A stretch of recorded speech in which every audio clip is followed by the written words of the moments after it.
E esse episódio, meu Deus do céu! Fiquei até sem fôlego.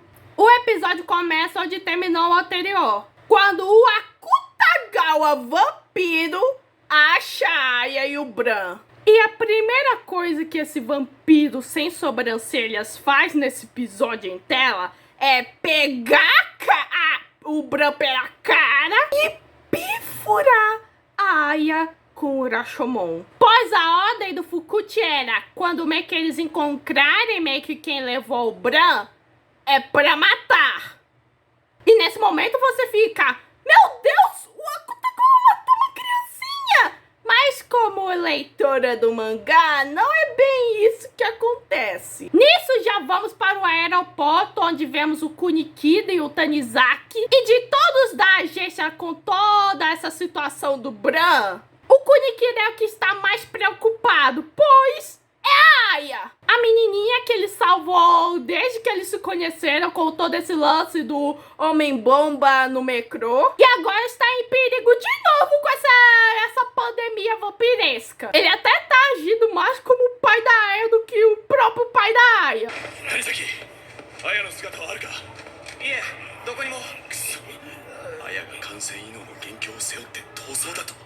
Kunikida tá lá imobilizando um dos vampiros do Bran. E aí, Tanizaki some, só sobrando o sapatinho dele. Sumiu! Kunikida percebe que ferrou, mas já é tarde demais quando meio que o Fukuchi já pula pra atingir o Kunikida com aquela maldita espada. Nisso já voltamos ao Atsushi, que tá naquela cama amarrado, e ele nem consegue movimentar o seu corpo muito bem. E aí aparece a Teruko apontando uma espada na cara do Atsushi, dizendo, e aí, quer que eu coce sua cabeça com isso? Depois da opening, de repente, vemos um bando de soldados mortos. E um dos soldados que está prestes a morrer meio que fala, eu não quero morrer. Não aqui nesse meio do nada. Nem pelo meu país, nem pelos meus camaradas e nem simplesmente como um inseto. Por favor, Sr. Fukuchi, nos vingue. Liberte-nos do nosso arrependimento. Aí a gente percebe que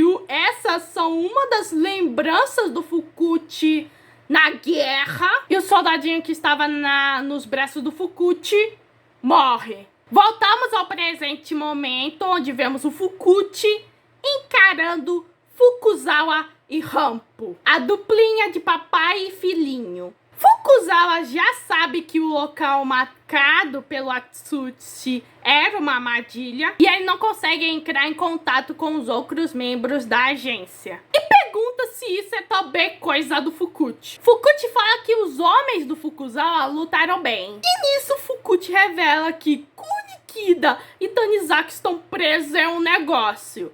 E isso enfurece o nosso papai Fukuzawa. Os corações de tanto Kunikida quanto o Tanizaki foram parados por um supressor. Em vez disso, um pulso elétrico mantém o coração batendo. Portanto, no instante que ele desligar o dispositivo, tanto o Kunikida quanto o Tanizaki vão morrer. Fukuzawa está bravo. E o Fukuchi? Ah, não faz essa cara, eu não faço essas coisas por diversão. Fukuzawa vai se aproximando de Fukuchi, enquanto Rampo, às escondidas, vai tentar prender o Fukuchi no livro na qual o Paul meio que escreveu. Aí o Fukuchi não vai meio que usar sua habilidade no romance do Paul. Só que o desgramado do Fukuchi já recebeu um aviso do futuro sobre o plano do Rampo. E ele mete a espada de viagem do espaço-tempo na mãozinha dele. E então o Fukuchi vai em alta velocidade e mete meio que a bainha da espada dele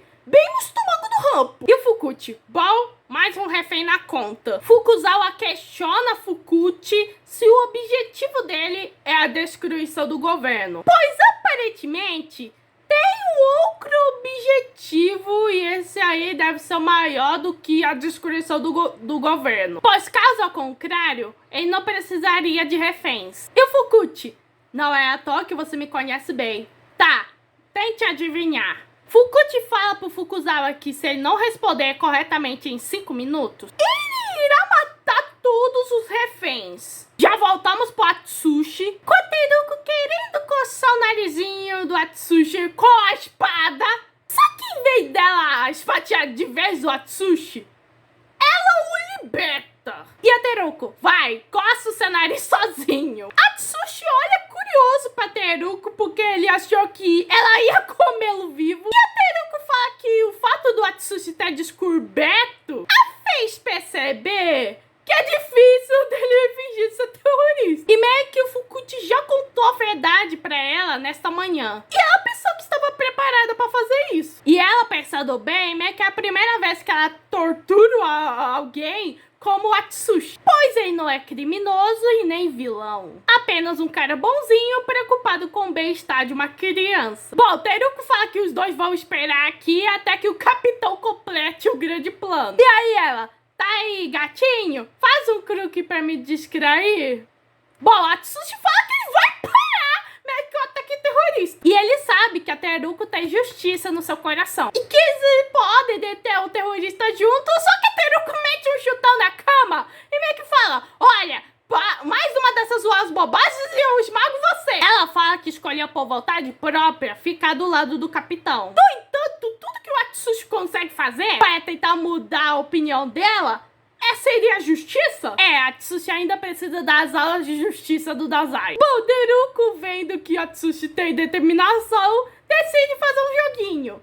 Contar verdadeiro objetivo da decadência do anjo. E com isso, talvez a alma dele seja esmagada e nunca mais pode se levantar para sair da sala. Pois isso seria inevitável. Nisso, voltamos ao confronto Fukuzawa versus Fukuchi. Uma batalha lendária de espadas. E Fukuchi fala pro Fukuzawa que ele não tem como ele derrotá-lo, pois ele não tem meias para ver o futuro como ele. Ah, Fukuchi, você pode tentar, mas nunca será como o Dazako. Nisso surge o portalzinho da espada do tempo, só que o Fukuzawa consegue se esquivar da espada. Pois ele não pode ver o futuro, mas vê o passado. Pois se conhecem há 20 anos. Conhecendo seus hábitos, suas respirações e sua espada tão bem quanto a dele. Nisso, Fukuzawa tenta meio que esfiar a espada no Fukuchi. Fukuchi teve uma furada, mas foi o suficiente pra meio que aguentar meio que o dano do Fukuzawa. Fukuchi fala que o Fukuzawa nunca foi a um campo de batalha com ele. E nisso, Fukuchi lança sua Menegozen e ainda manda outra lâmina pra atingir o Fukuzawa. Era um canivete com 100 vezes mais poder. E Fukuchi fala que o campo de batalha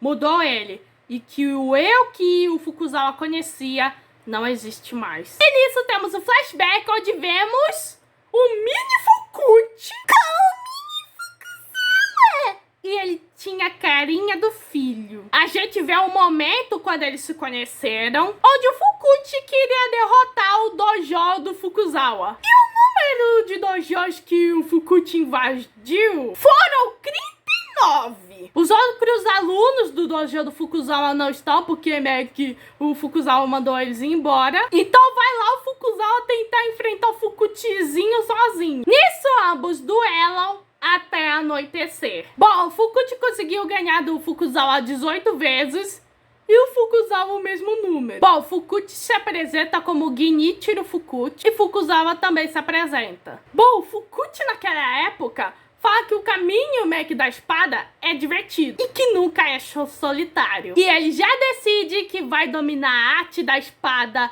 ao lado do Fukuchi, do Fukuzawa. E observar juntos a visão do ápice. E o Fukuzawazinho meio que sorri e atinge meio que o Fukuchi de brincadeira, dizendo: pronto, agora eu ganhei 19 vezes. E você vê que meio que parecia meio que uma amizade bem saudável. Até bem fofinha.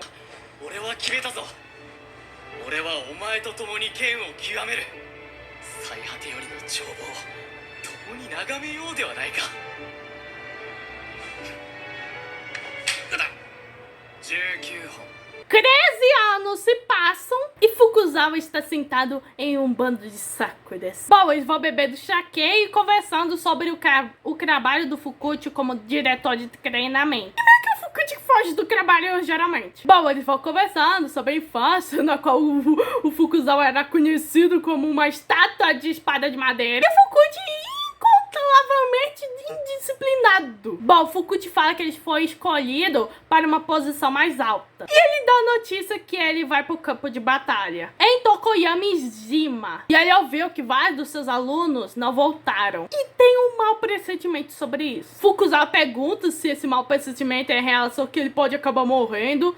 Mas Fukuchi fala que é algo pior. Que é a sensação que talvez ele não consiga voltar a ser quem ele era. Então ele pede pro Fukuzawa ir com ele na guerra. E, gente, com as sakuras meio que florescendo e as pétalas caindo, meu Deus, essa cena tá muito aioi.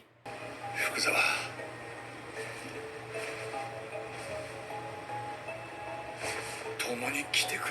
Eles são gay, mano. Gay não, mano. E aí disse pra você, mano, não sou gay. Ele que deixou. Bom, Fukuchi fala que mesmo que o Fukuzawa não tenha servido, ele foi chamado de um dos 5 das grandes espadas. E ficariam mais felizes em ter o Fukuzawa. Fukuzawa fala que ele não gosta de organizações, que ele não foi feito para comandar ou nem receber ordens. Agência de detetives amados prova o contrário. E o Fukuchi tenta falar que como seu amigo entre aspas, querido. Mas Fukuzawa ainda se nega, dizendo que tudo que existe no campo de batalha é o ato de tirar uma vida. Bom, Fukuchi já entende, vendo que o Fukuzawa ainda é uma estátua de um lobo solitário com espada de madeira. E Fukuchi fala que ele é diferente do Fukuzawa, pois agora tem companheiros. E ele decide ir pra guerra, mas meio que o Fukuzawa, olha, proteger seus amigos e acabar com uma guerra são coisas completamente diferentes. Enquanto isso, vemos duas pétalas meio que se distanciando e a gente meio que percebe, pô, isso é uma cena de término. Taruman. Genichiro. Nakama o shinaseru koto to sensou o ouraseru koto ga Bones, uma hora vocês são homofóbicos e outra hora são aliados. Se decidem. E Fukuzawa refletindo, meio que ele decide meio que acabar com a guerra. E assim, o espadachim solitário, o lobo prateado Fukuzawa, deu fim aos apoiadores da guerra dentro da nação, levando assim o encerramento dessa guerra. E a gente vê meio que a mesma cena que vemos na 4ª temporada, onde Fukuzawa tá numa poça de sangue com todos os apoiadores mortos. E nós sabemos que isso levou traumas pro nosso Fukuzawa, como é mostrado nas histórias não contadas da agência. E enquanto isso, o herói Espelho de Leão Fukuchi foi levado para a guerra, onde se tornou o demônio da carnificina. Aí vamos a menina Tsushi, que tá chocado com o verdadeiro objetivo da decadência do anjo. Ele acha isso inacreditável, que agentes de detetives não sabiam nada disso. E ele lembra do que o Fukuchi disse, se há ou não um caminho pro paraíso, e pergunta e ele se questiona se ele realmente foi isso que ele quis dizer. E até hoje essa interpretação meio que para em nossas cabeças. E a Teruko, pronto, descranqueia a porta. Vai fugir ou vai amarelar? Voltamos à briga de ex-amantes, digo, amigos de espada. Eles estão meio que mantendo o ritmo, mas Fukuzawa é que tá mais debilitado, por conta do corte que levou no estômago. Ele tenta pegar sua espada, mas a sua mão é presa pela mina Gozen. E meio que o Fukuchi fala que ele não vai matá-lo ainda, pois a comédia final do público humano precisa de público. Nisso, o Fukuchi pega o walkie-talkie e meio que pergunta ao presidente das Nações Unidas se ele leu os documentos que ele enviou. E o presidente está chocado e se questiona do porquê. Bom, o Fukuchi fala para ele desbloquear uma ordem em 5 minutos. Caso ao contrário, fará que todos os vampiros ataquem a humanidade uma só vez. Bom, o presidente se recusa a acreditar. Ele fala que o Fukuchi é um herói que salvou a humanidade inúmeras vezes. E o próprio presidente se inspirou no Fukuchi para ocupar esse cargo. E aí ele acha que tudo faz parte do grande plano do Fukuchi de salvar a humanidade. E o Fukuchi, que tolo, ainda que seja uma tolice agradável. Mesmo depois de eu matar os outros anjos cruéis, eu manterei você ao meu lado. E pergunta se ele pode confiar nele, que irá botar meio que o ataque dos vampiros quando ele meio que desbloquear o One Order. E o Fukuchi, né? Responde já desliga e fala que esses são 5 minutos finais da história humana. Bom, ele já retira a Menegozeme aqui da mão do Fukuzawa e aí pergunta: então, o que vamos fazer? Vamos jogar Go? Então o Fukuzawa meio que adivinha qual é o objetivo do Fukuchi.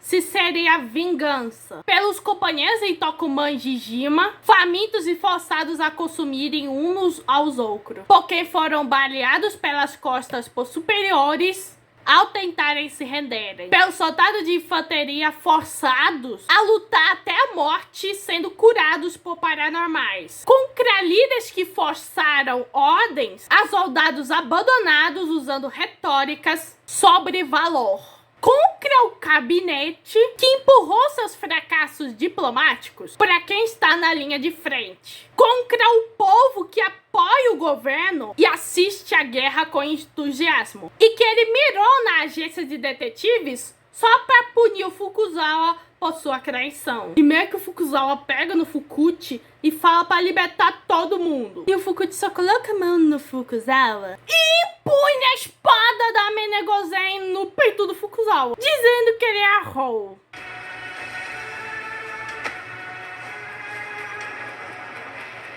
福沢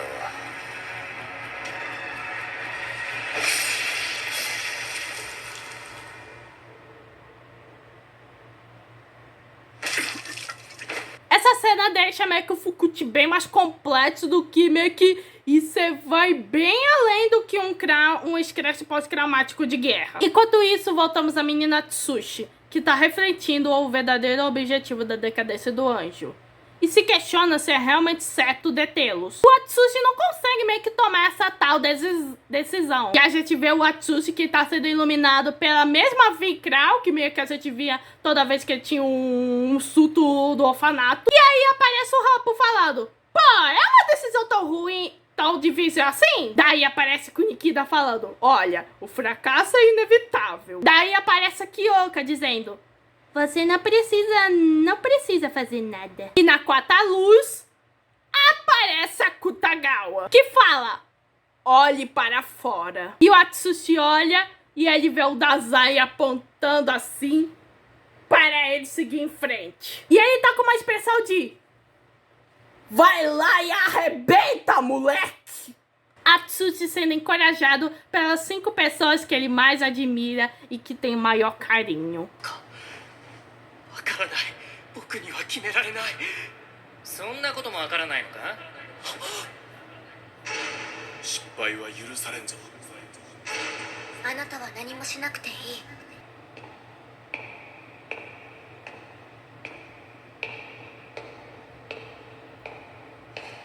外を見よ外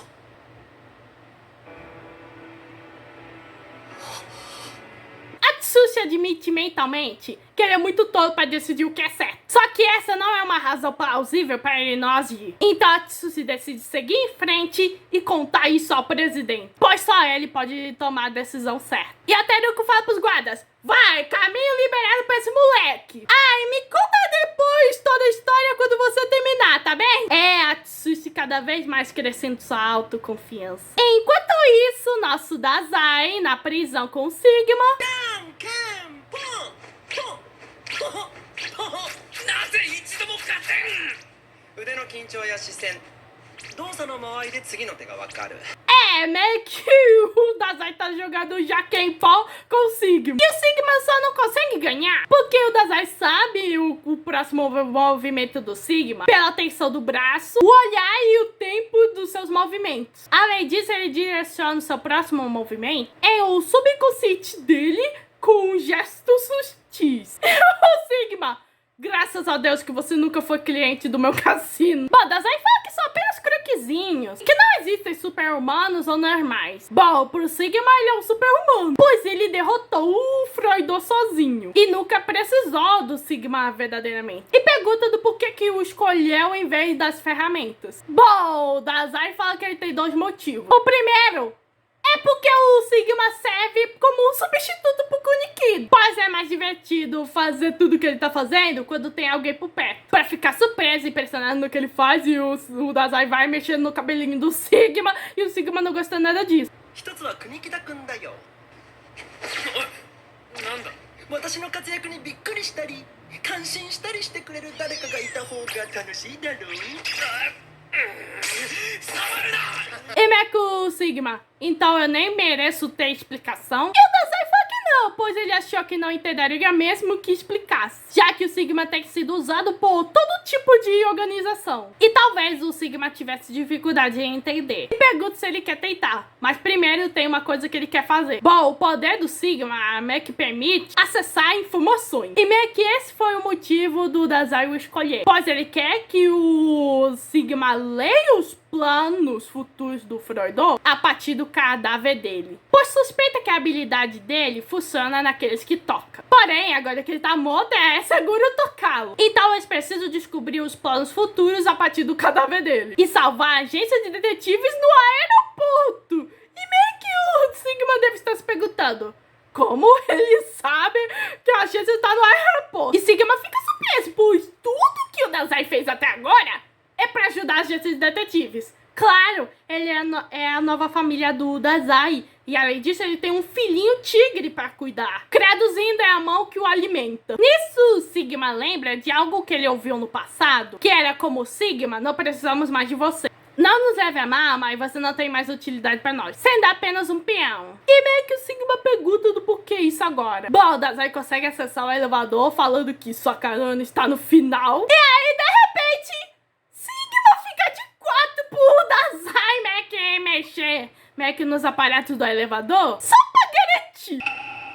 何してる念のため内部機構の確認をね Nisso eles já vão usando sua carona. Nisso, o Sigma pergunta qual é o segundo motivo para o escolher. E o Dazai fala: olha, se eu não tivesse escolhido você, o Frodo teria te silenciado. E meio que o Sigma: esse é o segundo motivo. E meio que vemos pela carinha do Dazai que é bem mais do que isso. E o Sigma ainda quer um lar onde ele pudesse viver sem ser usado. E ele lembra do cassino. E ele se questiona do porquê o Dazai tá fazendo isso, já que a agência de detetives não tá usando o Dazai. E o Dazai não tá ajudando meio que a agência de detetive. Mas Dazai começa a estranhar porque o elevador tá demorando demais. De repente há um blackout no elevador e eles ouvem uma voz feminina. Ela fala que não tem nada a ver com isso e meio que é a portadora de habilidade que para no tempo. Ela implora, mas ambos, Dazai e Sigma, ouvem um tiro. E quem atirou na portadora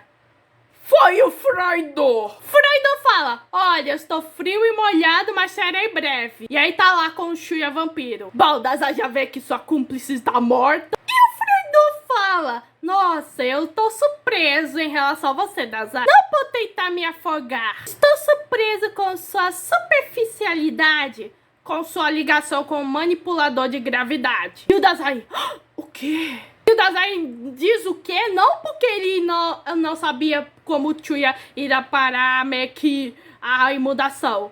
Ele disse o quê? Porque o Frodo, o próprio demônio do Frodo, chamou sua ligação com o Chuya de superficial. 正直なところ少し驚きました。洪水の試練にではありません。7年来の相棒でありながら重力使いに洪水を防げないと考えたその絆の浅さにです。何 Bom, como eles sobreviveram meio que naquela queda, na inundação? Bom, meio que o Chuya dobrou os trilhos da parede com antecedência, que até pode ser a muralha mais resistente do mundo. Só que o objetivo do design é para garantir que seja difícil de abrir. Como resultado, também foi difícil de fechar quanto abrir. Os danos que fizeram não fecharam a água meio que completamente, permitindo a vazão dele. E eles escaparam pela fenda. Bom, Frodo não crê que esteja preparado para usar o manipulador de gravidade, sendo tão desleixado ao pensar nas coisas. E Dazai tá bravo porque o Frodo usou o termo usar o Chuya. Sigma fala que está certo que isso pode ter permitido o escapamento, porém não seria possível se ele não soubesse o que aconteceria com a inundação. Meio que o Dazai meio que supõe que um dos guardas da prisão tenha se tornado vampiro e o fez ficar em espreita, suspeitando que estava ouvindo atrás dele quando o contato foi cortado. E o Frodo: a provocação do dilúvio foi apropriada pra mim por ser um servo de Deus. Mas tenho saúde frágil, eu estaria com sérios problemas se eu adoecesse. Por isso eu eu vou provocá-lo com a mesma provocação. Isso, o Freudon consegue hackear o uso do elevador e o elevador começa a se mudar. E o episódio termina com o Freudon com uma cara de psicopata e ainda mais com sangue, dizendo: rezo que para vocês estejam nos braços de Deus nesses momentos finais. E a gente vê a cara do Dazai furioso.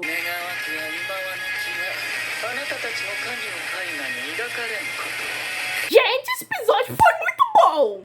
Tivemos o conflito meio que físico entre o Fukuzawa e o Fukuchi, além de apresentar o passado deles. O conflito mental de Atsushi, que aos poucos ele meio que vai usando suas pessoas de modelo, que são o Dazai, o Akutagawa, a Kyoko, o Kunikido, o Hop e outros, para meio que se encorajar. E esse conflito mental do Dazai com o Freudon tá longe de acabar. E eu lembrando que cada vez mais estamos próximos bem onde o mangá está parando. E possivelmente a Bones vai adaptar aquele capítulo. Nada de pânico! Nada de pânico!